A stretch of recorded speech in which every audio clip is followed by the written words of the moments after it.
This is the basic law of life. And dear listeners, it is spiritual in its nature. If man failed to do everything in his power to protect his life, as a result of such neglect lost his life,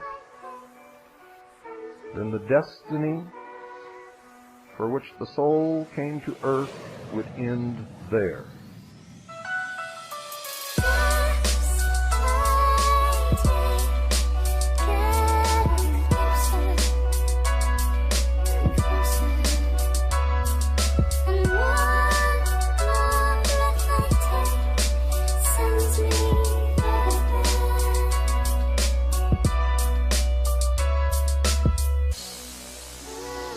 Without life, a body or medium to function through, spiritual attainment would be impossible, ladies and gentlemen. Spirituality would then be forfeited. You see, if man's life was threatened without cause on his part, and he failed to do everything in his power to prevent death, he would then be guilty of three actual crimes. He would first of all permit the enemy to commit murder.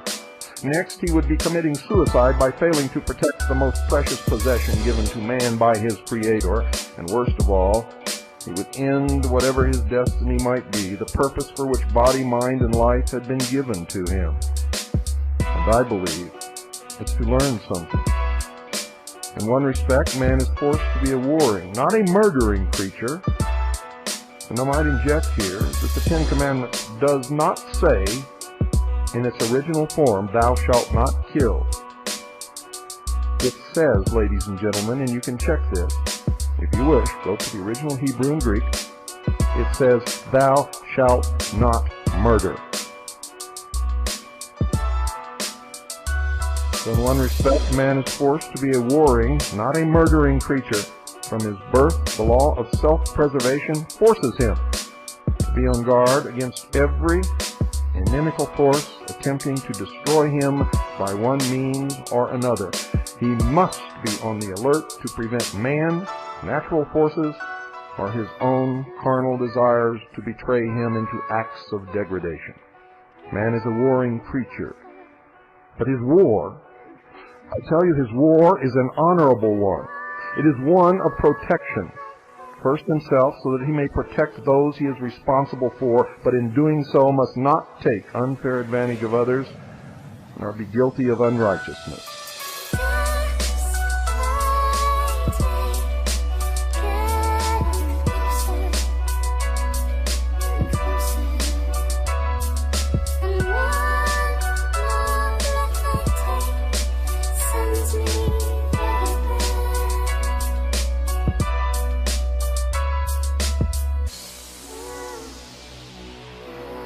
The nature of this was and is actually spiritual. It is the battle of righteousness against evil.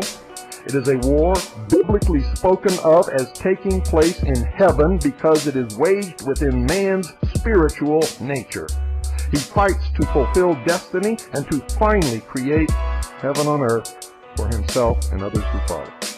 By the war of righteousness, wherein there is no selfishness, he attains the consciousness which makes him a man, knowing both good and evil, having chosen good to attain the promised sonship. Notice, you must choose. You must choose. Each and every one of you listening to this broadcast tonight must choose, and you must choose very quickly. You might ask, is there actually a need for some form of evil in the life of man? Was this, together with some form of fear, ordained in the beginning? And I say nothing has been ordained, but if the divine law is to be fulfilled in the life of man, then it is certainly necessary that he, according to sacred concepts, become a crusader in God's cause, and not exist as a negative, effortless, uncreative, unproductive creature, a leech, a parasite upon the rest. The first command is that he must become a man in the true sense of the term, and this implies that he must prepare himself to meet the enemy that is ever alert to destroy the best that he has created. He must meet evil as the soldier meets the enemy. Doing this in the righteousness of his conscience neutralizes fear. Many of you call and ask me, Bill, aren't you afraid? My answer has always been and always will be no. No, no, and no.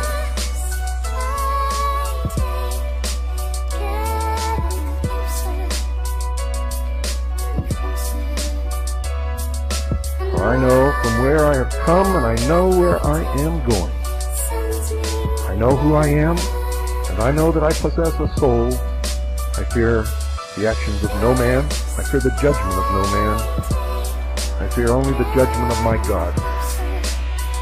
And I know that if I am doing what is right, I need not ever fear that judgment.